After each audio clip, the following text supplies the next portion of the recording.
యేసుక్రీస్తునామమున మీ అందరికీ వందనాలు. నన్ను ఈ రోజు నన్ను మధ్యలో ఆహ్వానించినటువంటి దైవజనుడు పాల్గొనడానికి వందనాలు. ఈరోజు ఆదివారము. వాస్తవానికి నాకు దేవుడిచ్చిన 2 సంఘాలు ఉన్నాయి. ఎప్పుడు కూడా భారతదేశంలో ఉన్నప్పుడు సంఘాలు నేర్చుకుంటే ఎప్పుడు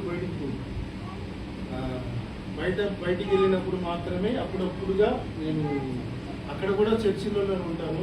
దైవజనుడు పాల్రాజు గారి గురించి నేను విన్నప్పుడు వారిని కలవాలి, చూడాలనే ఆశతోటి అలాంటి వారి కోసం మనం సమయం ఇచ్చించిన పర్వాలేదని రోజులు మీ మధ్యలోనికి దేవుడు నన్ను నడిపించాడు. అందుకు ఆయనకు వందనాలు.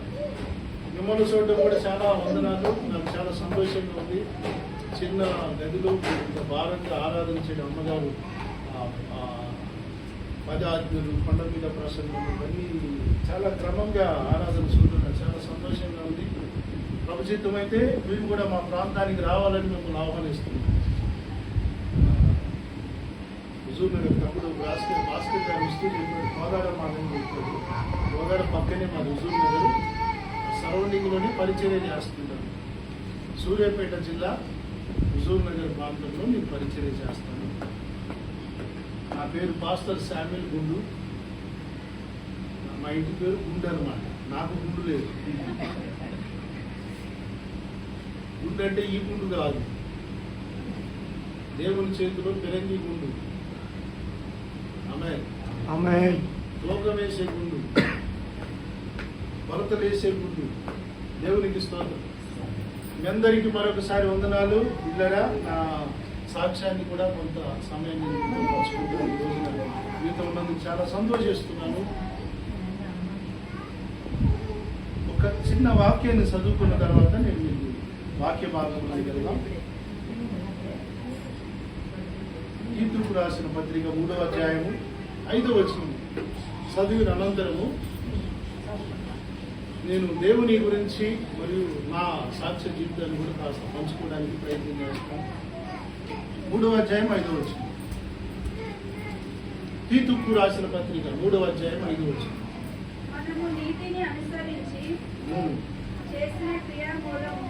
చేసిన క్రియల మూలముగా కాక తన కనికరము చొప్పునని పునర్జన్మ సంబంధమైన స్నానము ద్వారాను పరిశుద్ధాత్మ మనకు నూతన స్వభావము కలుగజేయడం ద్వారాను మనలను రక్షించెను.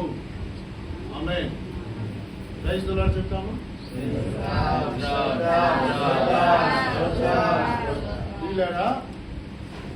అందులో ఒక మాట ఉంది కదా, తన కనికరము చొప్పున అనే మాట. అది అండర్లైన్ చేసుకో.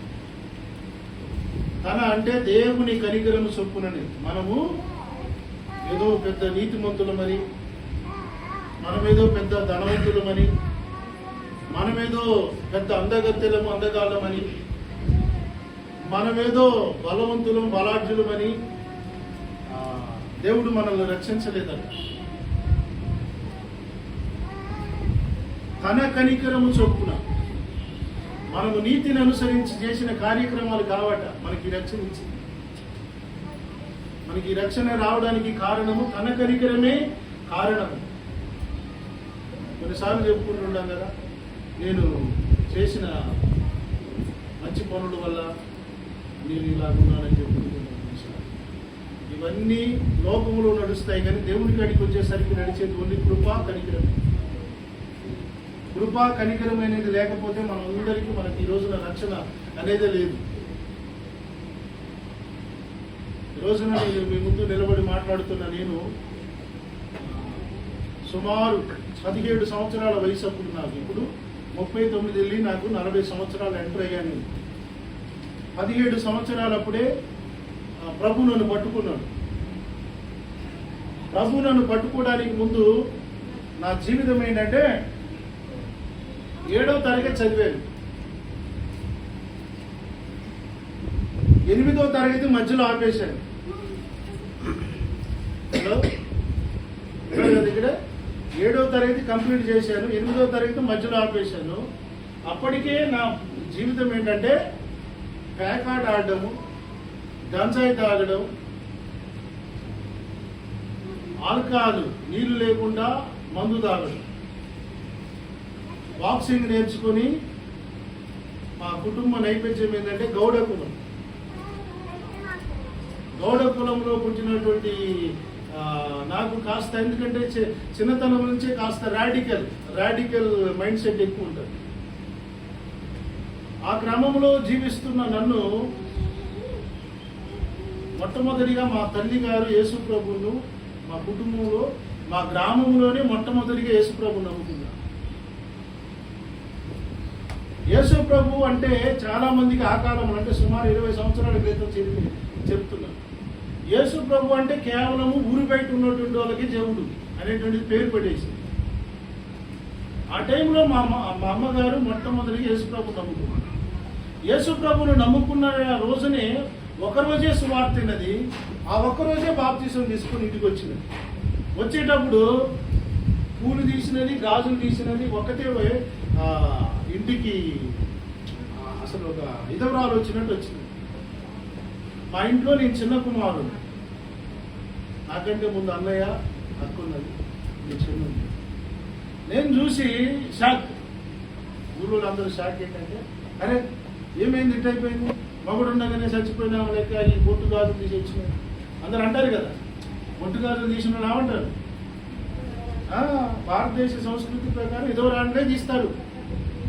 ఇక పచ్చి భాషలో చెప్పాలంటే, ఇక మన తెలంగాణ భాషలో మొండమోపులు అంటారు.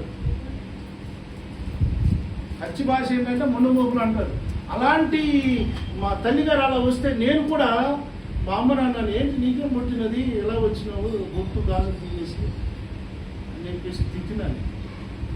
అయ్యా నేను యేసయ్య నమ్ముకున్నాను, నా దేవుడు నన్ను పట్టుకున్నాడు అని ఆమె నాకు చెప్తుంటే నవ్వుకున్నాను. యేసయ్య అంట, దేవుడు అంట, ఈ కథలు ఎన్ని తలతిక్కమారాలని చెప్పేసి అప్పటికే గంజాయి తాగడం ఎన్ని మంచి మైకములు ఉన్నాను.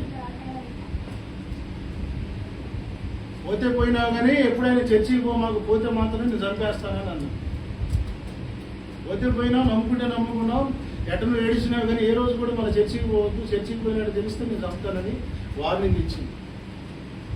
లేదయ్యా నేను ప్రభు నమ్ముకున్నాను, ప్రభు కాడికి పోవాల్సిందంటే నువ్వు నా కంట్లో ఏ రోజు పట్టే ఆ రోజు నేను చంపేస్తాను అన్నటువంటి మా అమ్మగారు ఎన్ని చెప్పినా మాత్రం ప్రార్థనకి మాత్రం మారడం పనిచేయలేదు. ఏ రోజు ఏ ఇంట్లో గృహ పుడుకున్నా వెళ్తుండేది బైబిల్ పట్టుకుని. మా ఇంట్లోనికి ఎవరన్నా విశ్వాసులు రావాలన్నా, పాస్ట్ గారు రావాలన్నా ముందు నేను ఉన్నానా లేదని కన్ఫర్మేషన్ తీసుకున్నాకనే ఇంటికి వచ్చేటోళ్ళు. అంత భయం అన్నమాట మా ఊళ్ళో. అలాంటి పరిస్థితుల్లో ఒక రోజు నా బిడ్డగా సాయంకాలము 6:30 ఆ టైంలో నేను ఇంటికి వస్తున్నాను బయట నుంచి. మా అమ్మ ఆన్లైన్ ప్రేయర్ ఉందని బైబిల్ పట్టుకొని ప్రార్థనకి వెళ్తుంటే బైబిల్ పట్టుకొని నా ఎదురుకు వచ్చింది. నేను అడిగాను, యాడికి పోతున్నావు అంటే ప్రార్థనకి పోతున్నాను అయ్యా. నేను చెప్పాను కదా ప్రార్థనకి పోతే నిన్ను చంపేస్తానని, ఎందుకు పోతున్నావు? ప్రార్థనకి వెళ్ళే నా తల్లిని జుట్టు పట్టుకొని బజార్లో నుంచి ఇంట్లోనికి ఈడ్చుకొని వచ్చి మంచం పట్టే ఓడ తీసుకొట్టాను. భయంకరంగా కొట్టాను. అప్పటికే గంజాయి మత్తులో ఉన్నాను.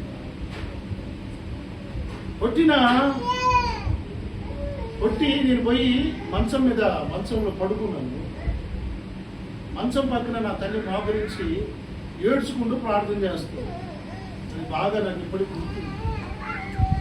ఏమని ప్రార్థన చేస్తుందో తెలుసా? ప్రభువా, యేసయ్యా, నా చిన్న కొడుకులు క్షమించయ్యా, నన్ను కొట్టిన దెబ్బలు నీకు తగినాయ్యా, నా చిన్న కొడుకుని ఏమనొద్దయ్యా అని నా మంచం పక్కన మోకరించి ఏడుస్తుంది, కన్నీళ్ళు గారుస్తుంది నా తల్లి. ఏడుస్తుంటే నేను అప్పటికే మత్తులో ఉన్నాను. ఆ ప్రార్థన అయితే వింటున్నాను, ఆ మాటలు అయితే వింటున్నాను. అరే ఎవరైనా కొడితే శాపనార్థాలు కదా పెట్టాల్సింది. కొడుకైనా తండ్రి అయినా ఎవరైనా సరే కొడితే ఏమనాలి? నువ్వు సావాలని తిట్టాలి. కానీ నా తల్లి ప్రార్థన చేస్తుంది. నేను ఆ ప్రార్థన వినుకుంటూ అలాగే పడుకున్నానండి. ఎప్పుడు పడుకున్నానని నాకు చూడలేదు.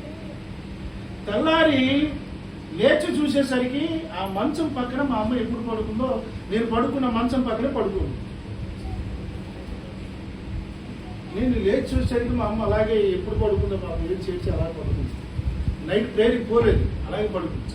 పొద్దున్నే లేచి అమ్మ లే అని లేపాను. లేచేసరికి లేచింది, లేచి చూస్తుంది నాకు, మళ్ళీ ఆమె అంటానేమో, అమ్మా యేసు ప్రభు వారు అసలు ఎవరు ఆయన, ఎందుకు నువ్వు ఆయనకు ప్రార్థన చేస్తున్నావు, ఆయనకి ఏదో ఏడ్చుకుంటూ చెప్తున్నావు ఏందని అడిగినాను.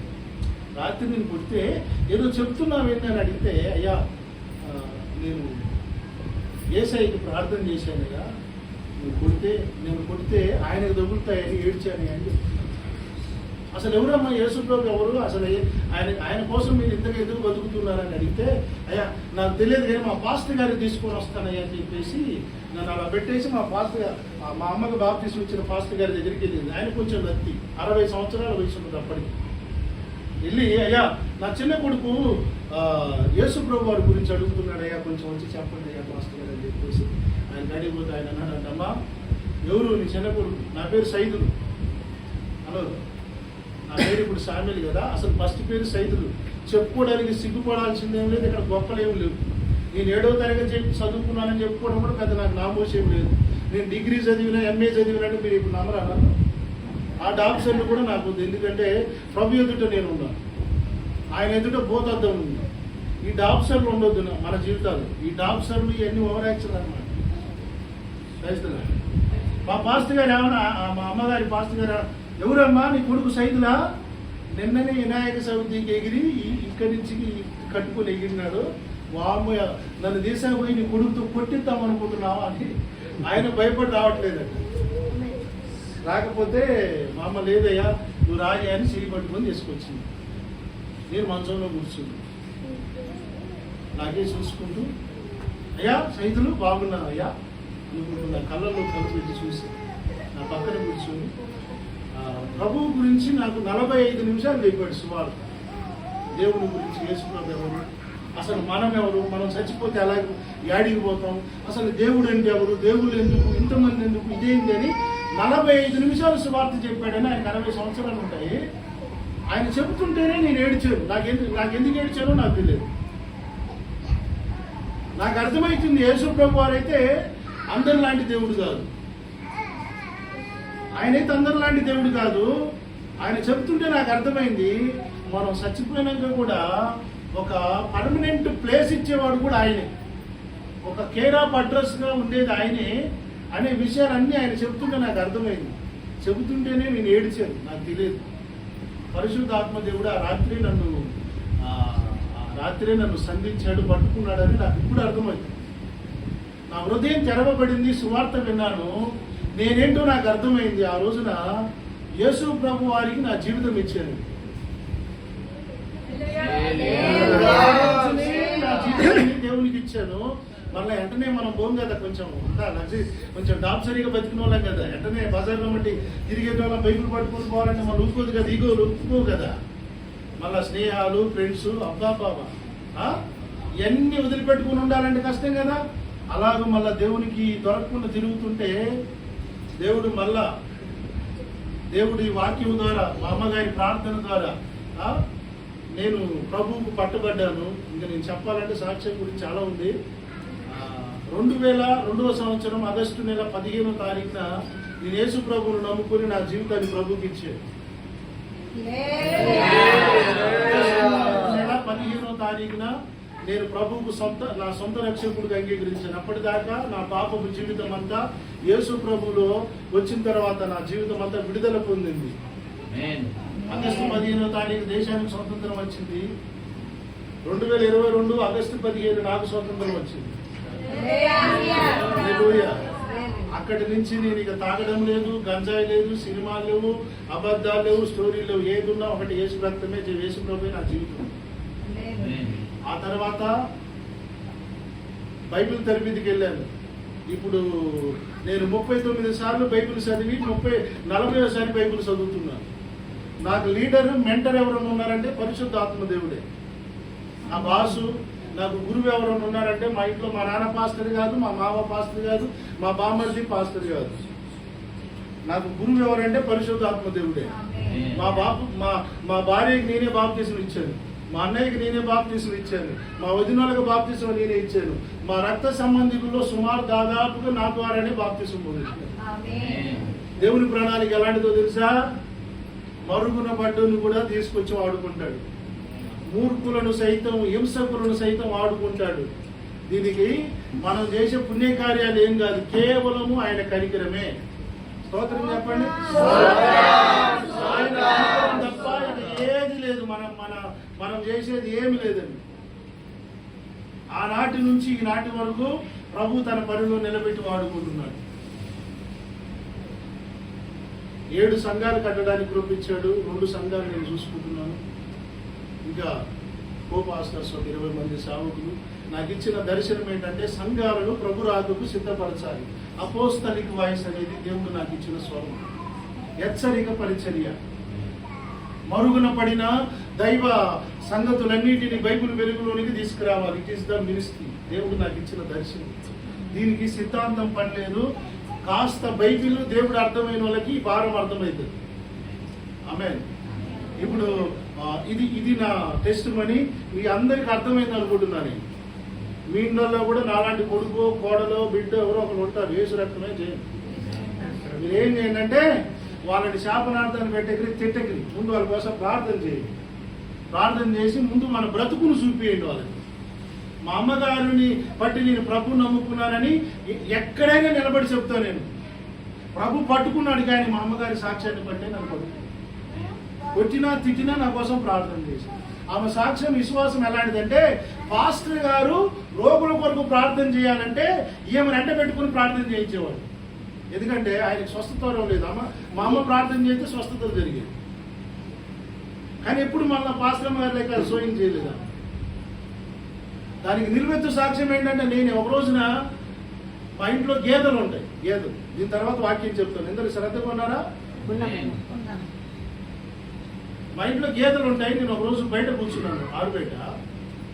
రాళ్ల తెట్టెల్లో నుంచి, పల్లెటూళ్ళలో గోడలు ఉండవు తెలుసు కదా, రాళ్ల తెట్టెల్లో నుంచి ఒక తాజుపాము వచ్చి నేను చూస్తుండగానే మా పాలిచ్చే గేదెకు పాము కరిచింది. కరిచి అది లోపలికి వెళ్ళిపోయింది. ఆ గేదె గిలగిల కొట్టుకుంటూ కప్పుకుంటూ అలా కింద పడిపోయింది. అందరూ చూస్తున్నారు, ఆ గేదె పాము కరిచింది. నేను కూడా చూసిన పాము ఇంకా చచ్చిపోయింది. ఇక చచ్చిపోతుంది ఆ బర్రె, ఆ గేదె చచ్చిపోతుంది. మా అమ్మ అయ్యో నా గేదె చచ్చిపోతుంది అని ఇంట్లోకి వెళ్ళి కొబ్బరి నూనె బాటిల్ తీసుకుని వచ్చి నీళ్ళల్లో ప్రార్థన చేసి ఆ నీళ్ళల్లో వేసి దానికి నోట్లోకి దాపించింది. 5 నిమిషాలలో ఆ పాము కరిచిన ఆ గేదె లేచి నిలబడ్డది.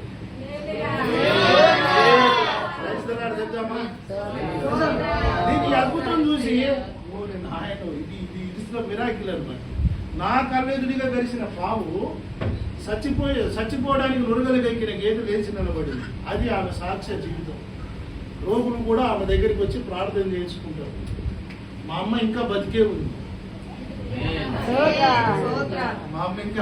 ఉంది. ఆమె ఎవరికి సువార్త చెప్పినా ముందు నా గురించే చెప్తుంది. నేను ఇప్పుడు నా సాక్ష్యాన్ని ఎడ చెప్తున్నాను. నేను నా చిన్న కొడుకు ఎలా మారినాడు అని ఆమె సాక్ష్యం చెప్తుంది. చెప్పి కొత్త ఆత్మలను దాదాపుగా ఒక 20-25 మంది నూతన ఆత్మలు ప్రభు దగ్గరికి నడిపించిన. సాక్ష్యం ఉంటేనే ప్రభు దగ్గరికి ప్రజలు వస్తారు. పెద్ద బైబిల్ పట్టుకొని సంకలం పెట్టుకుంటే మనం చూసి ఎవరు రాదు ప్రభు దగ్గరికి. అర్థమైందా? జీవితము, సాక్ష్యము, బ్రతుకు అవసరం, ఇంపార్టెంట్. ఇది మా ఫ్యామిలీలో నన్ను పట్టుకున్న విధానం. నా భార్యకు కూడా నేనే, మా పాస్టర్ గారికి నేనే బాప్తీసం ఇచ్చాను. నా కొడుకు కూడా నేనే బాప్తీసం ఇచ్చాను.